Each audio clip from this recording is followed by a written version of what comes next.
আসসালামু আলাইকুম। আমি ডাক্তার মোহাম্মদ হুমায়ুন রশিদ, নিউরোসার্জন, সহযোগী অধ্যাপক ও বিভাগীয় প্রধান ইস্ট ওয়েস্ট মেডিকেল কলেজ হাসপাতাল। আজকে কথা বলার বিষয়টি হচ্ছে নার্ভ কম্প্রেশন সিনড্রোম বা কার্পাল টানেল সিনড্রোম। 5টা সিমটম নিয়ে এই ধরনের সমস্যা হতে পারে। 1 নাম্বার হচ্ছে পেন, যে ব্যথাটা হবে হাতের বৃদ্ধাঙ্গুল, তর্জনী, মধ্যমা এবং রিং ফিঙ্গারের একটা বর্ডার অনুযায়ী এই অংশটুকুতে ব্যথা হতে পারে, পেন। 2 নম্বর হচ্ছে বার্নিং সেন্সেশন বা জ্বলা জ্বলা ভাব, যে হাতে মনে হচ্ছে মরিচের মতো আগুন ধরে যাচ্ছে, জ্বলে যাচ্ছে, এরকম একটা ফিলিং হতে পারে। 3 নাম্বার হচ্ছে রোগীর অনুভূতি কমে যেতে পারে। অন্য স্থানে ধরলে যেরকম হয়, এই স্থানটিতে ধরলে হয়তো সেই অনুভূতিটা কমে যেতে পারে।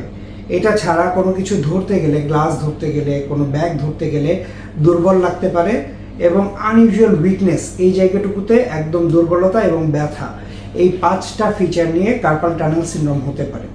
প্রথমত রোগ নির্ণয়ের জন্য একটা নার্ভ কন্ডাকশন স্টাডি পরীক্ষার প্রয়োজন হয়।